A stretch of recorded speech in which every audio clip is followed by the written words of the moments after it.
5, 4, 3, 2, 1, go!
Journey to Upper Michigan for the Lake Superior Pro Rally presented by Hyundai.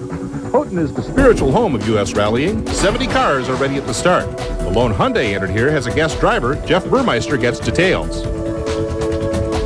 Thanks, Tim. We're down here with Richard Tuttle. Richard, it looks like you're with Hyundai this weekend. What exactly is going on? Well, I got a call. They were looking to do some development and see what they thought of their car for next year. So with some experience in a Mitsubishi, I was a good choice. So here to try it out. Another top British driver making his U.S. debut this weekend, David Higgins. You can get very stale driving in your same country all the time, just like there's probably a lot of drivers in the US who'd love to go and rally in Britain. So for me it's a change, and I'm looking at a possible future change and coming here full time maybe. Stage 1 is a short sprint, especially for spectators, on a special course set up behind the casino in Barrack. Oh, easy on the cameras there. It gives the drivers a chance to show off a little in front of their friends and service crew.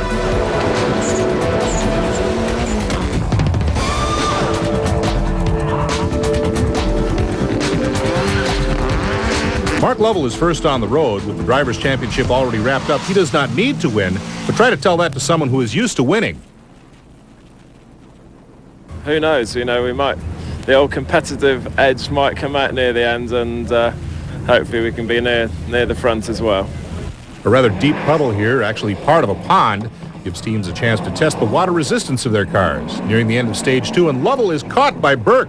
Must be trouble for Lovell as he allows the Irishman to get past.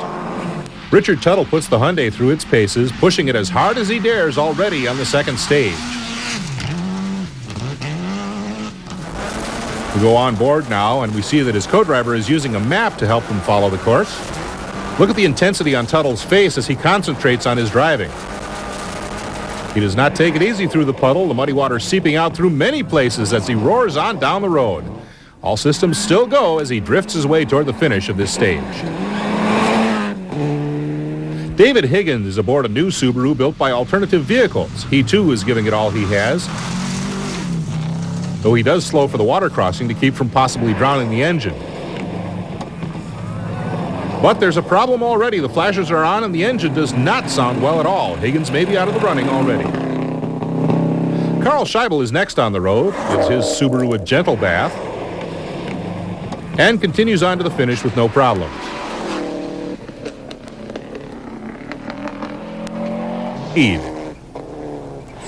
Reese Millen doing a great job here in the Michigan woods, setting stage times competitive with the best. His father Rod won this rally 5 times. Mark Lovell is still in the running despite his earlier problems.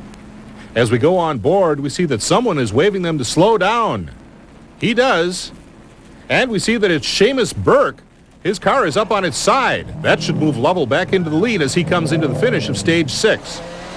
Next through is Tuttle in the Hyundai. We go on board and can see now that Burke's car is jammed up against some trees. It won't be easy to get it out of there.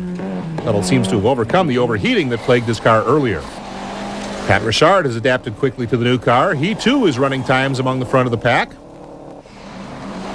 And Carl Scheibel is another driver who could find himself in the lead as his Subaru is prepared for the open class for this event. He holds the lead in his turbocharged Escort ZX2.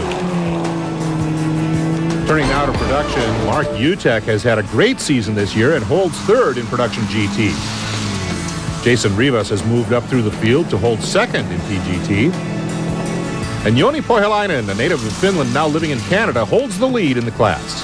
Tony Chavez is taking it easy. He needs only to finish here to win the production championship. Carl Scheibel likes his start position for today. Last night we let the rally come to us. We know.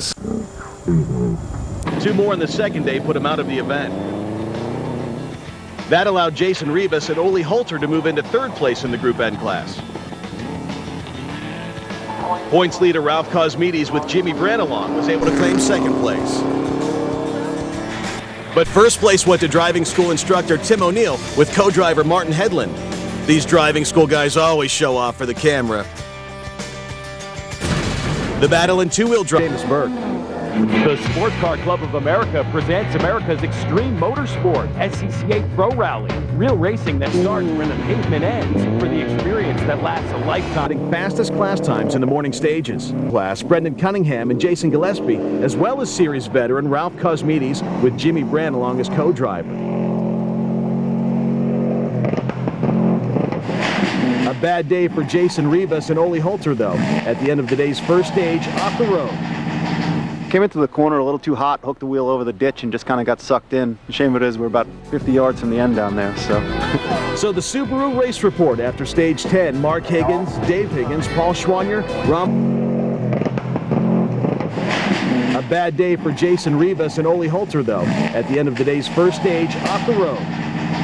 Came into the corner a little too hot, hooked the wheel over the ditch, and just kind of got sucked in. The shame of it is we're about 50 yards from the end down there, so. The rain is making visibility a serious problem at these speeds.